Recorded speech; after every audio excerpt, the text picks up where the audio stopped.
El contenido del siguiente programa es responsabilidad de sus realizadores. El movimiento, la educación y las prácticas corporales se encuentran en Edufísicamente. Bienvenidos.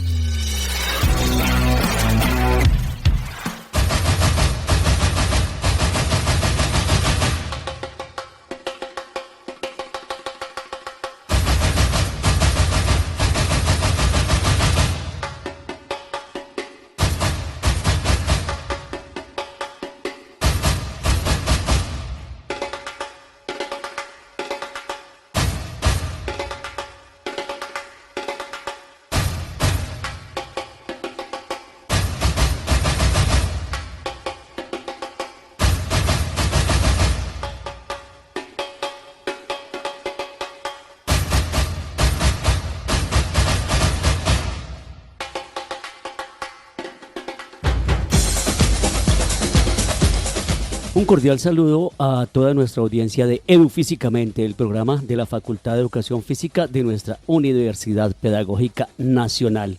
Como siempre, les agradecemos a todo el equipo de esta nuestra emisora. Un especial saludo a Laura Chávez en las comunicaciones, Yolanda Barrantes y Diana Torres en la producción, Mario Enríquez en el Control Master y Alejandro Sepúlveda, coordinador general de esta nuestra emisora, La Pedagógica Radio. Y bueno, ya estamos listos para iniciar una emisión más. Como ya nuestra audiencia lo sabe, este programa tiene tres secciones. La primera se llama Facetas, la segunda la hemos denominado Cuerpo, Cultura y Vida y finalmente tendremos, como siempre, la sección Ocio y Tiempo Libre. Entonces, sin más preámbulo, vamos pues con la primera sección, Facetas.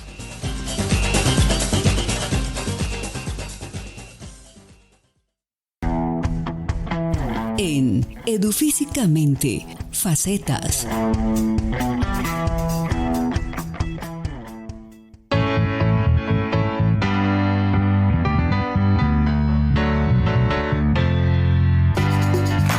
Y hoy, en esta sección, tenemos un invitado como todos los que siempre tenemos aquí en esta nuestra emisora y en este programa Edufísicamente, un invitado muy especial. Nos referimos al amigo, compañero Jesse Alberto Fernández Forero, periodista, comunicador social, músico, radialista, bueno, y una cantidad de etcéteras.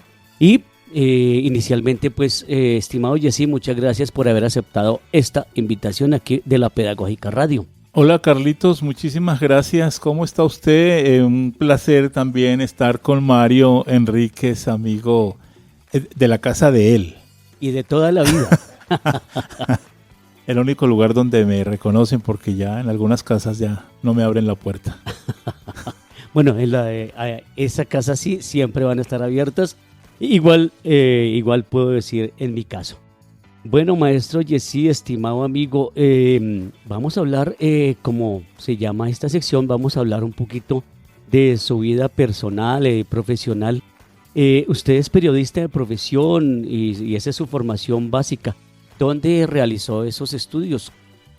Yo hice estudios de periodismo en quizás una de las pocas escuelas que quedan aún, que es IMPAU, sí. Que queda aquí en la 39, abajo de la Caracas, en el sector de Teusaquillo.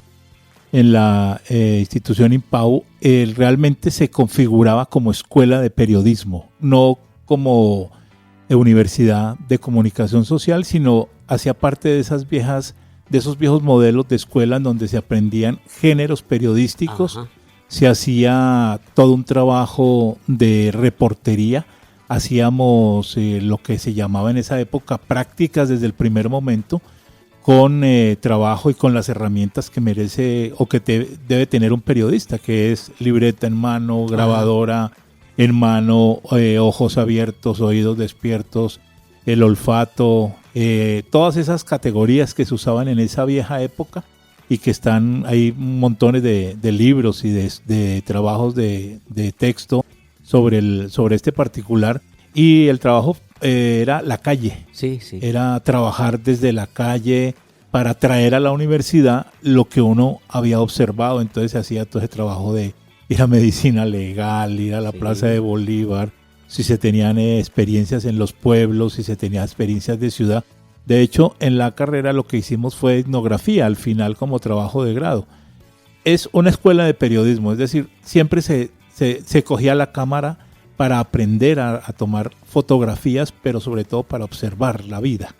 En esa época, dice usted, estamos hablando de los 90. Porque ya no existen escuelas de periodismo. Hacia allá voy. Estamos hablando de los 90, más o menos. Un poco más acá. Yo estudié como en el 2000. Y aprovecho esa observación para mirar, ha cambiado mucho, bastante, enormemente, es lo que tengo entendido, con redundancia y todo. Sí, yo creo que sí, porque primero, pues como en una época había hasta incluso tarjeta profesional para periodistas, que luego se acabó. Yo creo que está bien que se haya acabado, aunque me seguramente salí damnificado. ¿No? Pero yo creo que está bien, pero se cambió radicalmente porque se cambió hacia otros perfiles. Y entonces empezó a hablar de un periodismo de opinión y se le empezó a dar como otro tipo de carácter o de perfil a quien hacía el periodismo. Y no era del trabajador. Es que el periodismo es un trabajo, es un oficio. Es sentarse frente, yo no sé si nos acordamos de las películas en donde hay ese montón de gente escribiendo con máquinas de escribir o computadores.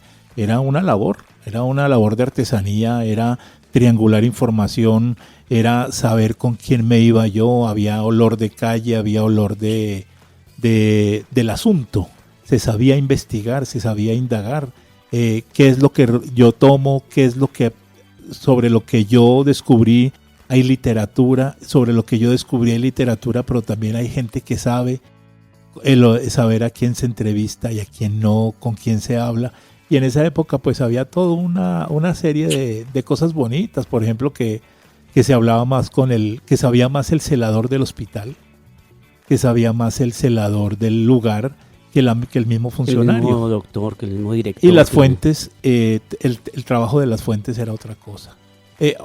Existe, claro que existe el periodismo como en esa época, existe, pero está más corporativizado. Es decir, es la empresa la que decide la matriz, la que decide para dónde va la información.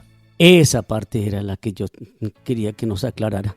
Porque sí, de todas maneras sigue siendo el oficio, pero en aquella época se sentía más quizás por lo que no estaba tan mediado por pues todo lo que tenemos hoy en día, ¿no? En términos de de la tecnología y de la información que está cruzando por todas las redes y todo eso.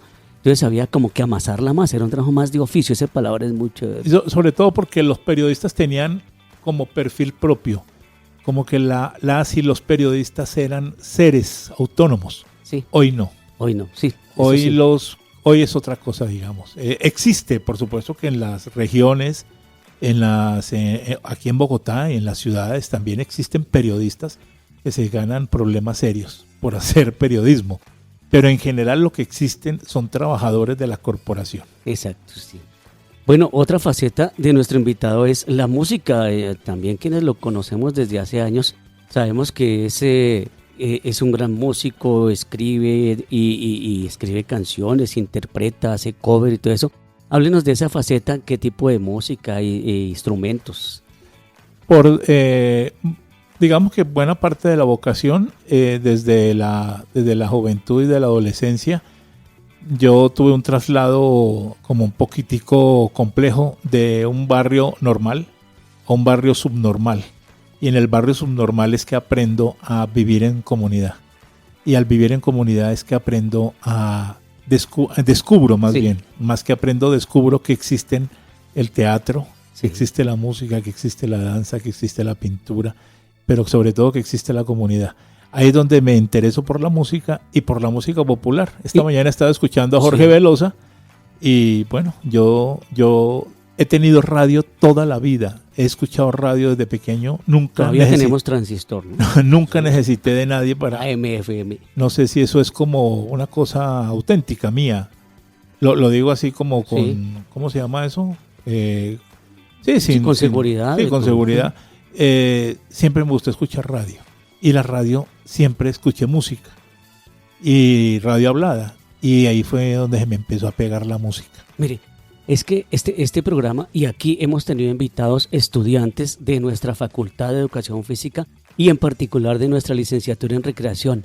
Y muchos de los estudiantes que han estado aquí y de los profesores que han estado aquí, tenemos los programas grabados para demostrarlo, han vivido también ese proceso.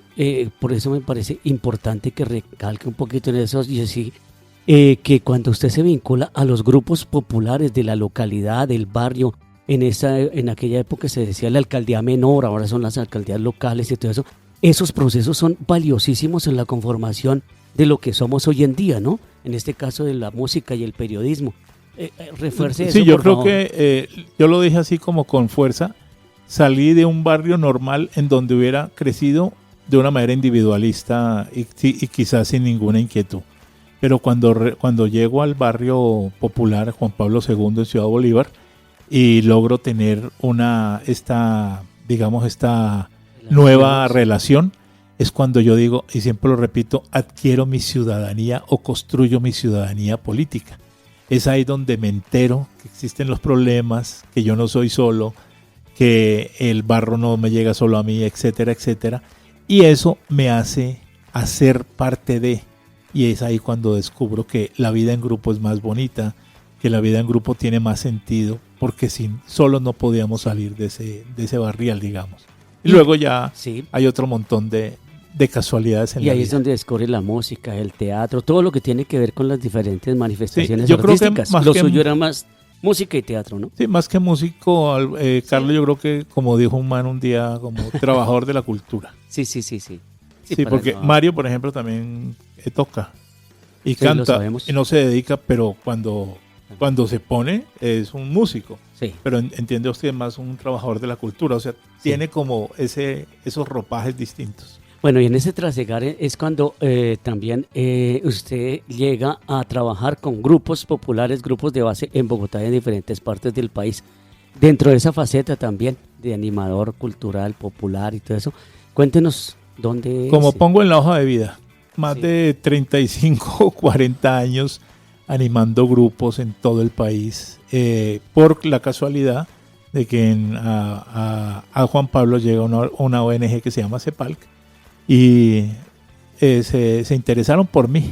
En esa Sí. época no se hablaba de reclutamiento no abusivo, no de No. militar, sino porque hoy se habla de reclutamiento en las empresas. Sí, claro. Entonces como que más bien lo convocan a uno y me dieron una formación, me ayudaron y bueno, hoy logré durante todos esos años tratar de multiplicar eso a través de la música, del teatro, de la danza y posteriormente me volví un poco, digamos que intelectualicé un poco más todos los conceptos y empecé a hacer ya otro tipo de conversaciones. Sí, tenía yo aquí que se ha recorrido prácticamente el país.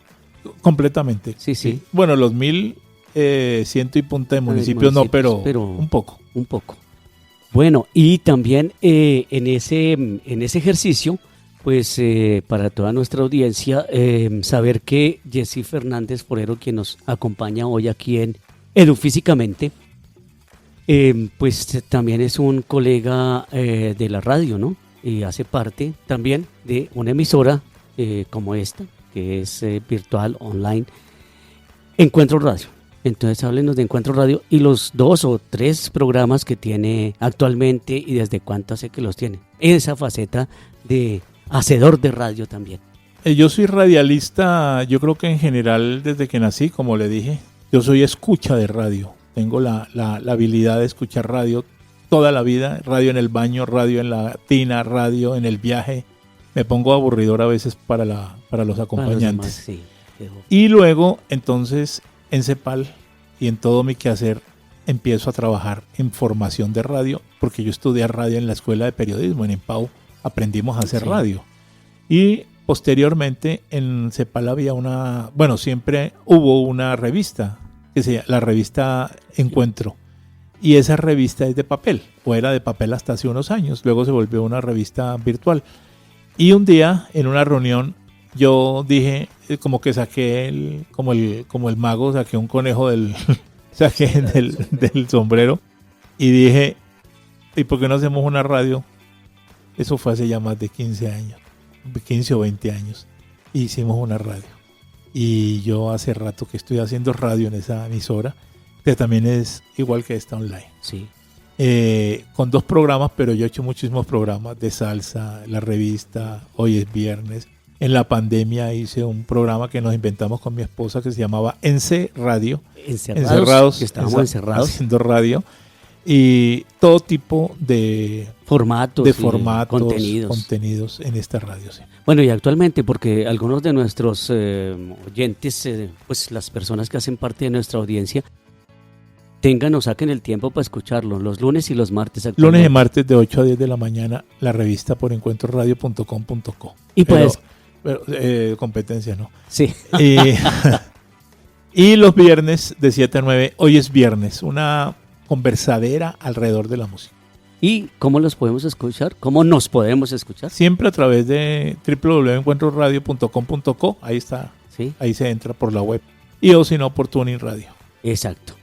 Bueno, Jesse, esta primera parte es importantísima porque ubica a nuestra audiencia, a todas las audiencias, las ubica en torno a quién es la persona. Yo he hecho énfasis de que detrás de un título lo más importante es la persona, no el cartón, no ese cosito que colgado allá, sino es la persona, el ser humano, quien nos habla, quien nos convoca. Entonces esa parte es fundamental y por eso siempre hago énfasis en la persona.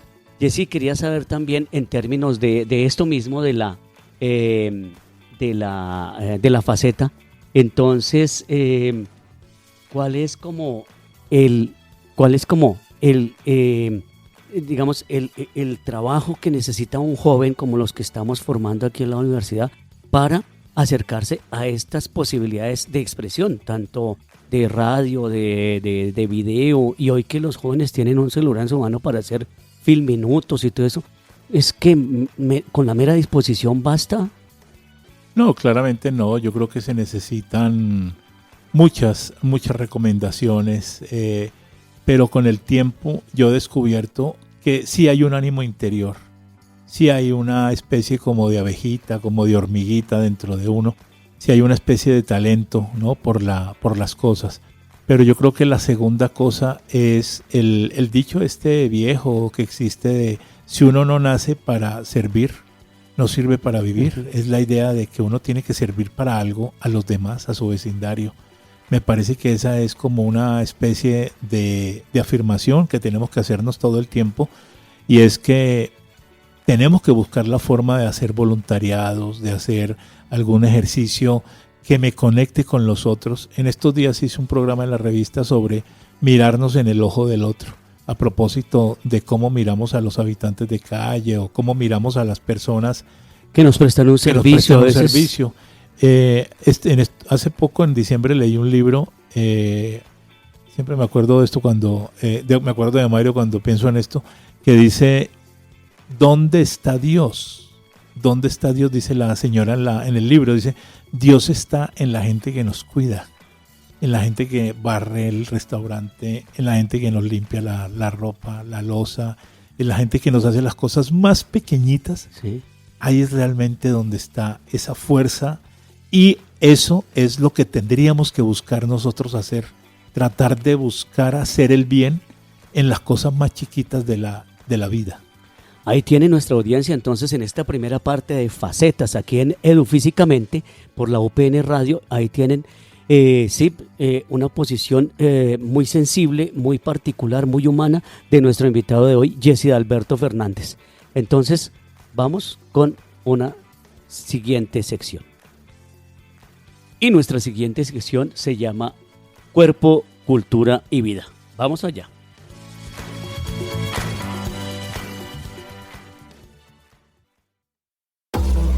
En Edufísicamente, Cuerpo, Cultura y Vida.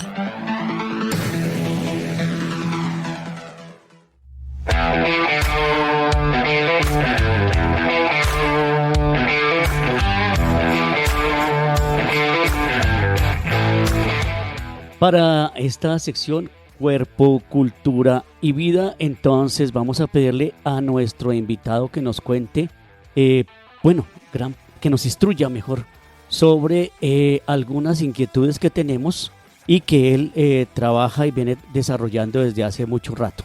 Para los ignorantes como yo en este tema, y podemos contar que de pronto haya alguien como yo en nuestra audiencia, ¿cómo podemos definir género, masculinidad, así, grosso modo? Yo sé que es complicado hacerlo así, pero por eso antepongo grosso modo. Grosso modo, sí, tiene que ser grosso modo porque esto tiene mucho de ancho como de largo y se está trabajando. Somos es todo decir, oídos. Son ejercicios sociales que se hacen todo el tiempo, entonces aparecen nuevas palabrejas, nuevos conceptos. Y aclarar, perdón, a nuestra audiencia que Jessy tiene esa virtud, esa particularidad de hacer descender, digamos, de esos términos a veces tan encumbrados a la cotidianidad, a la realidad que vivimos. Entonces, despáchese, señor. Bueno, vamos a hablar un poquitico sobre estos dos asuntos porque son asuntos del día. Y porque son asuntos que nos tienen un poquito enfrascados y hay demasiada palpitación y demasiado conflicto no resuelto.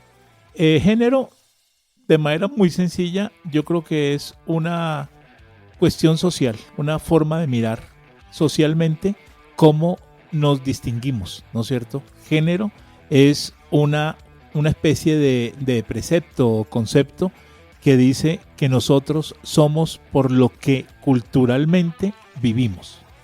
Eso es el género, ¿no es cierto? Que es diferente al sexo, que es lo que está instalado en el cuerpo. La corporalidad es cultural, la corporalidad es económica, social. Los géneros tienen toda la configuración del mundo, es universal. Los géneros son vivos, los géneros tienen colores, los géneros tienen sabores, el género tiene habilidades, tiene diversidad. El género es una cosa extraordinariamente universal. El género es una forma cultural que adquieren los cuerpos, ¿no es cierto? Me parece que una manera no sencilla, pero sí por lo menos grande de entender.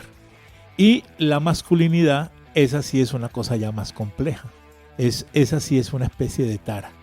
Yo creo que la masculinidad se viene desarrollando desde que somos, como dicen en los cuentos, desde que el hombre es hombre. Sí, sí. Hace un tiempo leí un libro que se llama ¿Quién es el papá? Y yo hice un programa sobre esto. Y ¿quién es el papá? Se viene averiguando sobre quién es el papá desde años A. Es decir, la masculinidad siempre ha tenido problemas. Ajá, entonces yo diría que la masculinidad es un lío. Es una especie de problema, de tara, de confrontación con la misma humanidad. Cuando hablamos entonces de diversidad de género, en ese mismo de orden de ideas, ¿a qué nos podemos estar refiriendo hoy día? Hoy día nos referimos a que existen múltiples, porque ahora ya no se puede decir muchas, sino toca decir múltiples formas. Esas son nuevas formas del lenguaje. Es que yo me acuerdo, mire, que son extrañas, en los ¿no? años 70 y 80 quizás, bueno, 70, a uno le ponían en la primaria, iniciando el bachillerato, entonces género, y le ponían masculino, femenino. Eso estoy hablando de los años 70 cuando yo cursé mi primaria. Ajá. Pero hoy, por eso la pregunta, porque eso está hoy en día precisamente se está trabajando enormemente y usted es pues especialista en esto. Entonces, cuando hablamos de diversidad de género, ¿a qué nos podemos estar refiriendo? A que hay múltiples, vuelvo y repito, es que el lenguaje está demasiado cargado, claro, ¿no? Múltiples formas de ser mujer. Múltiples formas de ser masculino, hombre. Masculino o hombre, múltiples formas de tener corporalidad. Y esa es la gracia de esta discusión. Esa es la gracia, reconocer que no somos iguales. No somos iguales en nuestra percepción de la vida, en nuestra subjetividad. Pero sí deberíamos ser iguales ante la justicia, por ejemplo. Ajá, sí. No somos iguales desde nuestra percepción de la vida. No somos iguales, pero sí deberíamos tener exactamente el mismo amparo de la justicia. Pero eso no existe. Y de ahí se desprende otra cosa, cuando hablamos ahora de diversidad sexual. Usted dijo que es diferente género a sexualidad. Entonces, cuando hablamos de diversidad sexual, ahí sí viene. Sí, algunos estudios hablan de la posibilidad, de una cosa muy sencilla. A mí me gusta esa.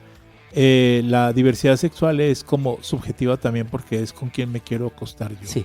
Pero hoy va más allá de eso. Hoy va más allá de con quién me quiero acostar y es con quién me represento, quién me representa, qué estoy representando yo, qué elementos de la cultura tomo yo para mi vida, ¿no es cierto? Es una cosa bastante de un trasegar enorme académico, pero sobre todo de la vida misma, ¿no? De la vida diaria, la vida cotidiana. Tanto que se han presentado discusiones, por ejemplo, en Bogotá, pero en diferentes secretarías de educación del país, porque muchos padres de familia se resisten, por lo que usted decía, quizás por esas construcciones culturales heredadas, ¿cierto? Se resisten a que sus hijos e hijas, en la escuela desde muy chiquitos y como, digamos, como en su edad de púberes, de la pubertad, entonces, se les hable de esto, se les hable de diversidad de género, diversidad sexual. Esa resistencia todavía existe, ¿no? Sí, acabo de escribir un artículo para Encuentro, precisamente, en donde estoy tratando de entender esto, y es que hay una resistencia y hay una fuerza poderosa de la gente, de todos los que estamos en el mundo, por reivindicar nuestra subjetividad. Sin embargo, hay un monstruo, o muchos monstruos, entre ellos el monstruo fascista. Y el fascismo es el que siempre aparece allí con cabeza de toro, como el cancerbero, ¿sabe usted, no? Sí. O aparece sí, alcancé a leer el sumario de su artículo. O como varios de estos monstruos de la mitología que quieren cancelar y decir, el mundo es así porque así ha sido. Así lo heredamos. O sea, no vamos a hablar más de esto. Es así, se acabó. Y reaparece. Entonces yo digo dos cositas acá para no alargarme. Digo una, cuando acabaron con los esclavos, cuando los mataron, cuando los torturaron, los trajeron de África, en el caso nuestro, pero esclavos había en todo el mundo, los japoneses con los otros y los europeos con los otros, etcétera. Nadie dijo nada, pero era una cabeza del fascismo. Luego aparece que la mitad de la población que es femenina sufre de feminicidios, sufre de matanzas, de acoso, de ácidos, etcétera. Y la otra mitad dice, eso es con las mujeres. Pero ahora viene el monstruo con todas las cabezas posibles y nos dice, todos ustedes son esclavos míos. Que es lo que está diciendo el fascismo de Elon Musk, o lo que está diciendo el fascismo de Jeff Bezos o de Trump, porque Trump ha dicho, Gaza no es de Gaza. Y ya nadie sabe cómo responder. Es decir, siempre ha estado allí. Eso que usted dice, siempre ha estado allí. La forma de ver el mundo desde una sola mirada. Bueno, y usted durante todos estos últimos, 20, pongámosle un promedio, 20, 25 años, pero más recientemente, en los últimos 10 o 15, ha estado desarrollando diversos talleres en diferentes partes del país como para contrarrestar eso que usted llama ese tipo de fascismo, ¿cierto? No, es fascismo, Carlos. Sí. Es fascismo, sí. Son las formas del fascismo. Sí, porque para la preproducción de este programa, por eso le pregunté ayer específicamente qué vamos a hablar cuando leí el sumario de su artículo, que a propósito nuestra audiencia debía conocer este encuentro. Entonces, bueno, o sea que sí hay un camino, es decir, sí hay una posibilidad de trabajar para minimizar un poco esos efectos tan nocivos para que nuestras generaciones actuales y por venir y las más recientes, pues precisamente se hagan en contra, digamos, a través de los tipos de talleres que usted desarrolla. Háblenos, por favor, de esos tipos de talleres. Sí, en general yo creo que hay demasiadas formas para salirle a eso, y una buena mirada son las distintas oleadas, como se llaman, olas más bien, olas del feminismo. Creo que estamos en la tercera o cuarta ola del feminismo, con todas las críticas que tiene.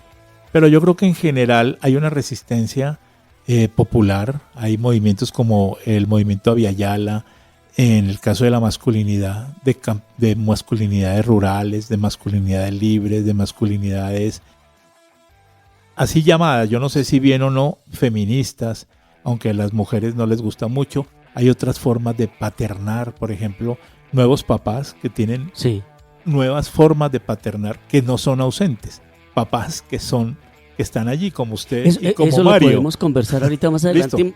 Sí, vamos con una pequeña pausa institucional y ya continuamos.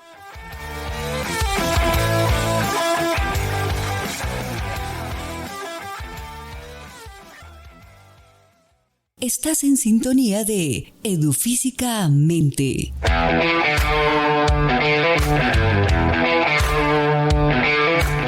Eso, Jessy, el otro tema así grueso que con el cual iniciamos, la masculinidad. Continúe por ese lado, por favor. Digo yo, el libro que le comenté dice, ¿dónde está el papá? Bueno, yo soy de eso, yo siempre me pregunté dónde está mi papá porque nunca estuvo. Y en mi vecindario, por lo menos el vecindario de la escuela, el vecindario del colegio, el vecindario de la universidad, fue un vecindario ausente de papás. Entonces, digamos que esto es una resistencia, que el papá esté, que haya una nueva forma de paternar, que haya una forma nueva. Es nueva, es extraño, pero es nuevo, porque el papá nunca había estado, hay toda una serie. El papá era el proveedor que se iba y volvía y se veía un ratico en la mañana madrugado y luego por la noche para ver su televisión. Pero en el mejor de los casos. Sí. Porque en el peor de los casos era ausente completamente.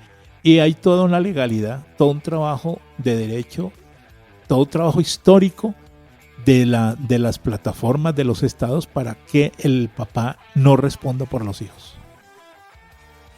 Es decir, eso, por favor. Sí, es decir, siempre hubo una legislación para que el papá dijera, bastaba con la mamá, ¿no es cierto? Bastaba que la señora dijera, él es el papá de mi hijo, y eso era suficiente. Luego le han ido poniendo trabas y trabas a esta cosa, hasta lo que llegamos ahora, que son los exámenes de ADN, las pruebas más complejas, pero además de eso hay otro montón de cosas, ¿no es cierto? Ya no bastaba con la palabra, porque estaba siempre la superioridad de los hombres. En ese libro habla muy bien de esa masculinidad que nosotros traemos encima. Bueno, no puedo darles nada, no tengo, etcétera. Entonces como que no había una especie de obligatoriedad, pero una obligatoriedad, ¿cómo se llamaría? Bonita. Sí. Una obligatoriedad como orgánica. Como orgánica. Sí. Esos son mis hijos. Básico, y yo los quiero. Entonces nos hemos adaptado a eso, Carlos. En general, en nuestras familias el foro dice, el papá no existe, el papá ha sido mala clase, pero hay una resistencia, afortunadamente, a eso. Hay una expresión muy cotidiana, muy popular, que dice que mamá, solo hay una, papá puede ser cualquiera, algo así, ¿no? Ajá, sí. Otra cosa que uno ve todas las noches en estos mensajes institucionales del CBF, por ejemplo, aparece que búscame, que si me encuentras, que si me ves, no sé qué, y uno alcanza a leer y dice, nombre de la madre, fulana, padre no registra. Padre no Eso registra. es otra cosa. Es decir, entonces cuando uno habla de las relaciones de género, uno no solamente está hablando de las relaciones de género, unas relaciones de género de estas, digamos, de la violencia más exacerbada, que es la violencia del ácido, del feminicidio, es ya la cosa más fea, ¿no? Está hablando de las relaciones de género en general.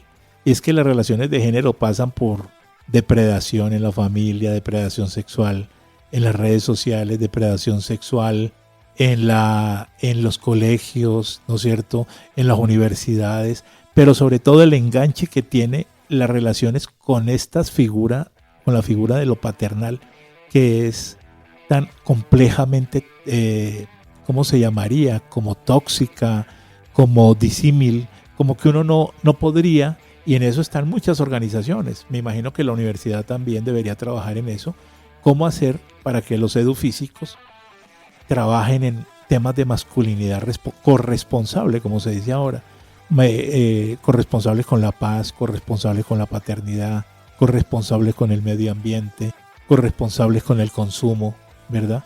Entonces, esas son las relaciones de género, porque a veces cuando uno va a conversar de esto siempre le dicen, pero es que ahora llegó el feminista y no sé qué. No, vamos a hablar es de la vida. De la vida, del sujeto, del ser humano, de todas sus relaciones. Porque todas nuestras relaciones son de género. Todas nuestras relaciones son de género. Las que tenemos con el tendero, las que tenemos con la cajera, las que tenemos con el profesor. Todas las relaciones. En uno de los apartes de la educación sexual integral, el tema principal son las relaciones. Uh-huh. Porque está la sexualidad, ¿no es cierto? Digamos, el desarrollo grande de la sexualidad, sí, que también es un tabú, afortunadamente en esta época menos, pero sigue siendo Sigue un tabú. siendo, por eso decíamos ahora la resistencia de padres y madres de familia en las escuelas. Pero el centro de los nuevos estudios de género están basados en las relaciones. Es decir, cómo son mis relaciones con el mundo. Y mis relaciones con el mundo siguen siendo feas. Nos enganchamos con la persona que no es, nos enganchamos con gente de menores de edad, nos enganchamos con gente tóxica, tenemos unas relaciones en las familias supremamente nocivas. Entonces, las relaciones nocivas y como escondidas, ¿cierto? Como que escondidas, están basadas etiquetadas porque estamos aquí en familia y los trapos sucios se lavan en casa, pero hay una cantidad de cosas que tienen que lavarse afuera, tienen que expandirse porque... basadas en el silencio, basadas en la dictadura, y hoy día más porque la polarización es, digo yo, una buena polarización es la capacidad de disentir del que se sentaba en la punta de la mesa. Y el que se sentaba en la punta de la mesa decía, vamos a hacer tal cosa vamos hoy. a hacer la oración, vamos a hacer... Por decir algo. O páseme, yo le paso a usted la paila, la artesa, la olla, ¿no? Pero primero voy yo, o la mamá se encargaba de decir, o la primero mamá va se encargaba el que está en la punta de la mesa. etcétera. Y esa relación en la mesa... Esas son cotidianidades que marcan que muchísimo. Son demasiado. Esas son relaciones de género. Cuando yo digo no como carne, cuando yo digo yo quiero hacer una conversación de política o quiero conversar sobre este tema. En la mesa no se habla ni de religión ni política, dice. Malísimo, ¿no? No, hay que destapar las cartas, claro que sí. Entonces, la polarización es buena desde ese sentido. Es la capacidad que tiene la familia de su subjetividad, de tener distintas corporalidades que chocan a los dictadores, ¿no? Que chocan al que tiene ese lío con eso que usted dijo, ¿no? Eso es así y se acabó. Entonces, las relaciones de género pasan fundamentalmente por la vida, por la mesa, por la cama, por la cocina, por el baño, por la tienda, pasan por la calle, no pasan por la academia. La academia realmente lo que hace finalmente es teorizar y darle unos argumentos literarios y darle unos argumentos académicos. Sí, de fundamentación histórica, documental, etcétera. Pero toca es desarrollar ese ejercicio cotidiano. Sí. Y así, eso me lleva a otra pregunta. Pues hay que precisamente desarrollar en las familias en general, en toda la sociedad, hay que desarrollarse ejercicios precisamente de construcción de género. Hay que desarrollar como una especie de didáctica cotidiana de lo que somos y de cómo nos relacionamos. Completamente, Carlos. ¿Qué es lo que surgió con el comentario? Surgió con la pregunta: usted ha hecho ese tipo de ejercicios. ¿Qué resistencias ha encontrado de las que he mencionado hasta el momento? Por lo que he escuchado en los medios de comunicación, pero usted allá, cuando ha hecho inmersión en cualquier lugar del país, con indígenas, con campesinos, con colonos, con grupos de base, etcétera, ¿qué resistencias ha encontrado?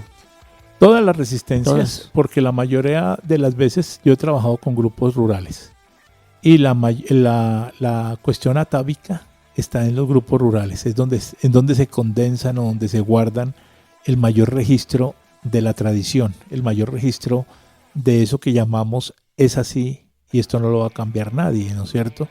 Además, en tiempos de crisis uno siempre se coge del santo, por decir de alguna manera, se coge de la puerta, se coge de lo que tiene seguro o de lo que ha tenido siempre por seguro. Entonces, como vivimos en tiempos de crisis, yo le escuché a alguien decir que en los momentos de crisis es donde aparecen los monstruos más grandes. Cuando uno no tiene empleo es donde aparecen las inseguridades y puede aparecer el problema del pensar en el suicidio, o el problema de pensar en escapar, o el problema de pensar en la depresión. Sí. Es donde aparecen los grandes monstruos. O de resentirse frente a la sociedad. Y eso pasa en general en los talleres, eso pasa en la vida. La gente está muy, muy mal por los temas de las relaciones de género, para ponerlo en concreto, ¿no es cierto? Una mujer que toda la vida ha hecho lo mismo, que siempre ha tenido que cuidar, que lavar, que trapear, que cuidar su casa. ¿Qué más puede tener? Pues una cosa segura. Y lo seguro está siempre como en la tradición, ¿no es cierto? Cuando uno va a conversar y a decirle, es posible que usted tenga una autonomía económica, no. Es posible que usted tenga una autonomía ambiental. Entonces, es posible, ahí viene la resistencia, y ahí viene la ¿no? resistencia. Tanto de este grupo de mujeres, digamos así inicialmente, pero también, obviamente, de parte de los hombres, porque no, usted viene a subvertirme un orden que ya venimos desarrollando desde mis padres, abuelos, bisabuelos, etcétera. Eso es cultural también, como lo digo al comienzo. ¿Y qué otras manifestaciones se dan? Bueno, las señoras que dicen, no, pero ¿cómo así? No, eso no puede ser. Yo recibo. No, pero yo creo que en general el proyecto o el proceso de resistencia camina. Es decir, hay gente que también va evolucionando, va teniendo como unas miradas más abiertas, como unas posibilidades de decir, bueno, no puede ser así. No podemos seguir así porque si no, no vamos a transformar la vida. Porque la relación de género está basada en general en la dominación, en la sumisión, en el pudor y en el silencio, ¿no es cierto? Entonces, al romper cualquiera de esas que usted quiera romper, no estoy de acuerdo más con estar acá. No quiero que mis hermanos sigan haciendo lo que están haciendo. Yo necesito hablar de economía en mi casa. Cuando uno rompe esa cosa, entonces aparecen los problemas. Pero hay gente que es capaz de hacerlo. De hecho, en las historias de vida que conocemos aquí en el día a día de nuestras y nuestros estudiantes, uno ve que hay este grupo etario de estos jóvenes que ingresan a la universidad, que empiezan a cambiar también esos modelos de vida, esos modelos de comportamiento, obvio, de ellos mismos, que van incidiendo en el ámbito familiar. Sí, completamente.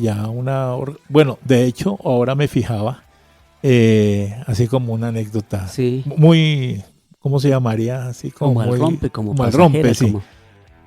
Estaba llevando a mi esposa a la universidad para acompañarla, sí. No llevándola porque ella se puede ir sola, sino acompañándola. Y habían unos grados. Y ahora veo que aquí también hay unos grados. Sí, pero la corporalidad es tan distinta. La corporalidad, la vestimenta, la moda, la actitud. Sí. Eso habla bastante bien de lo que significa estar en una universidad libre, en una universidad liberal, sí, abierta, en una universidad abierta, pluralista, democrática, o en una universidad privada que tiene unos códigos de etiqueta, de estatus, que tiene unos códigos como eso, reglados, herméticos, respetuosos de esas etiquetas. En cambio aquí hay otro tipo de cosas, y eso me llamó muchísimo la atención. Siempre me pasa lo mismo y digo, esto se llama resistencia. Bueno, vamos a tener que hacer el grado y vamos a tener que hacer una cosa que tiene unas normas, ¿no es cierto? No me puedo ir de cualquier manera, pero ¿qué significa de cualquier manera? Porque también está mi subjetividad. Sí, claro. Yo tengo mis tatuajes, mis piercing, mis crestas y toda la vida. Esa es su estética. Esa es mi estética. Bueno, vamos a componerlo de alguna manera. Vamos a estrenarnos ese día unos piercing. Y ya esto le estoy poniendo sí. Pero es otra manera, ¿no es cierto? No está sojuzgada por esta cosa de ese fascismo que reapareció con toda la fuerza, Carlos, sí. con Trump. Hay dos cosas aquí en esta conversación que hemos tenido que me llaman la atención. Una, en relación con las feministas y la diversidad que ha venido tomando el movimiento feminista. Y la otra, que quiero que se refiera a esas, en estos minutos ya nos dirán cómo estamos de tiempo, sobre las nuevas masculinidades, esos dos tópicos. Yo creo que el asunto de las olas feministas es demasiado complejo y yo diría solamente lo siguiente. El feminismo está llegando a unos radicalismos que son necesarios. ¿Sí? Que son necesarios porque el machismo y la plataforma machista y patriarcal así lo merece. O sea, sí. Nos portamos mal y entonces la gente tiene que radicalizar. Sin embargo, como usted sabe, las puntas se juntan, ¿no? Los radicalismos se podrían juntar y volverse y complicarse. Yo solamente quiero parafrasear a una mujer que usted conoce, a Florence Thomas, cuando dice: hemos luchado para que se reconozca la palabra mujer y para que se reconozca a la mujer como sujeto de derechos. Y esa palabra está revisada hoy día. Está revisada. Es decir, hoy día hablar de mujer en entornos feministas es casi que una especie de osadía. Entonces, solamente digo, necesitamos feminismos radicales, por supuesto, porque esto está terrible. O sea, ante un Trump desbocado, necesitamos que haya gente que se defienda de eso. Pero necesitamos algunos feminismos más dialogantes, diría yo. No me atrevo a más, porque eso es complicadísimo. Es complejo. Sí. No es complicado porque tenemos derecho a hablar, porque tenemos también el derecho de participar, pero sí necesitamos más tiempo y más miradas, ¿no es cierto?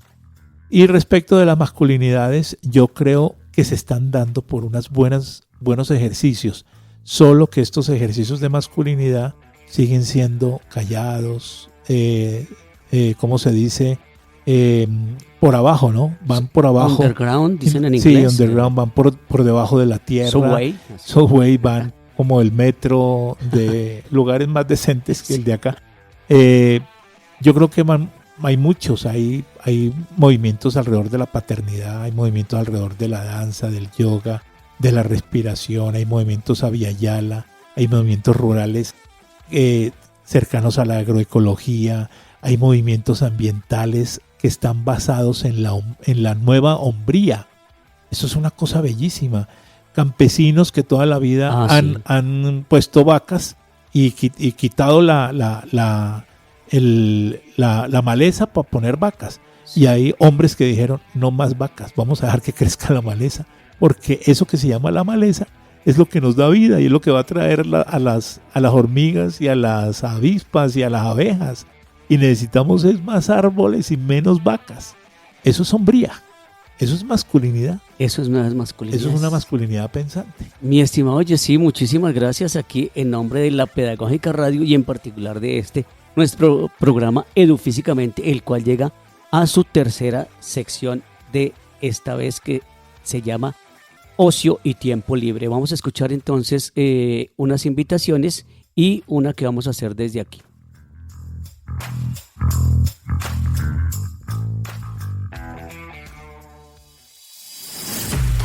En Edufísicamente, Ocio y Tiempo Libre.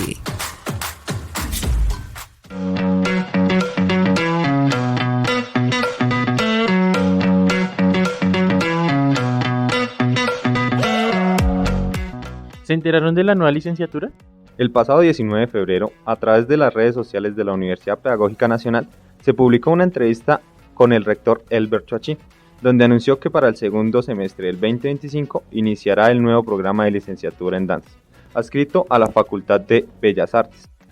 Aunque aún no se conoce el plan de estudios en detalle ni los factores distintivos del programa, este anuncio ha generado muchas expectativas en la comunidad, pues la UPN ha trabajado en distintos proyectos relacionados con la danza.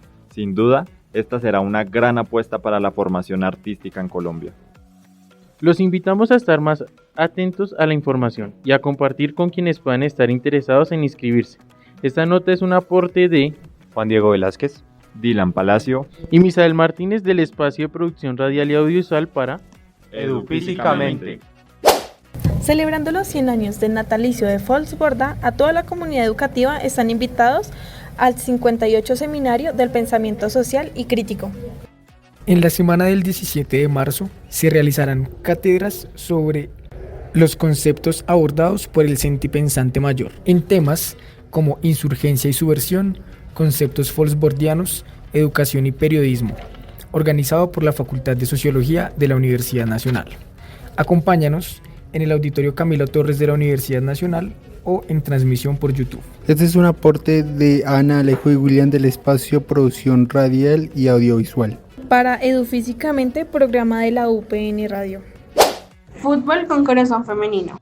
Recientemente, el 26 de febrero del 2025, se llevó a cabo la convocatoria para ser parte de la selección femenina de fútbol de la UPN. El lugar donde se realizó fue en el estadio de Valmaría de 6 a 8 a.m. Si te gusta el fútbol y quieres estar presente en futuras convocatorias, te invitamos a que sigas la página de Instagram FootFedUPN, donde se estará publicando información al respecto. Este fue un aporte de Jamie Cárdenas, Juliana Martínez, Alejandra Barreto y Steven Torres, del espacio de expresión radial y audiovisual para Edufísicamente. Finaliza la primera fase de adecuación en Valmaría. La Universidad Pedagógica concluyó la primera fase de adecuación en Valmaría, mejorando la infraestructura para optimizar su uso y habitabilidad. Estas obras forman parte de un plan más amplio que continuará en los próximos meses, con el objetivo de ofrecer un entorno seguro y adecuado para la comunidad universitaria. Con este proyecto, la universidad reafirma su compromiso con la mejora de sus espacios y el bienestar de estudiantes, docentes y personal administrativo. Este es un aporte de Leonardo Moreno y Joana Orrego, del espacio Expresión Radio y Audiovisual, para Edufísicamente, programa de la UPN Radio. La que tenemos, muy importante, dice de la siguiente manera: ya inició, esto para que se programe nuestra audiencia, ya inició la nueva etapa de Recreándonos, el espacio de aprendizaje, innovación y diversión que se transmite el primer jueves de cada mes por el canal de YouTube de la Licenciatura en Recreación. En esta nueva emisión, el coordinador de la licenciatura, el maestro Joselina Costa, se refirió a melodías recreativas, transitando caminos recreativos e incluyentes.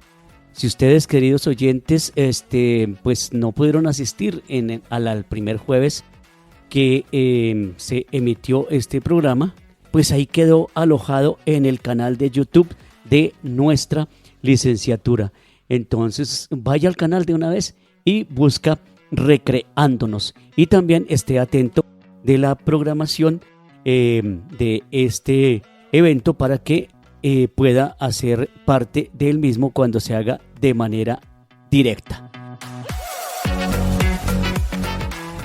Bueno, hasta aquí entonces nuestro programa Edufísicamente, como siempre agradeciendo a todo el equipo de la Pedagógica Radio, Mario Enríquez en el Control Master, Laura Chávez en las comunicaciones, Yolanda Barrantes y Diana Torres en la producción y Alejandro Sepúlveda en la dirección de esta nuestra emisora.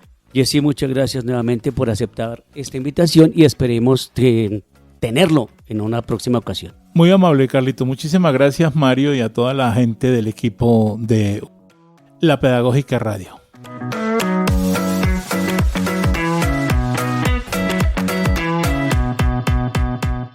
Este programa es parte de los contenidos educomunicativos de la Pedagógica Radio, disponibles para ti al aire y en formato podcast a través de radio.upn.edu.co.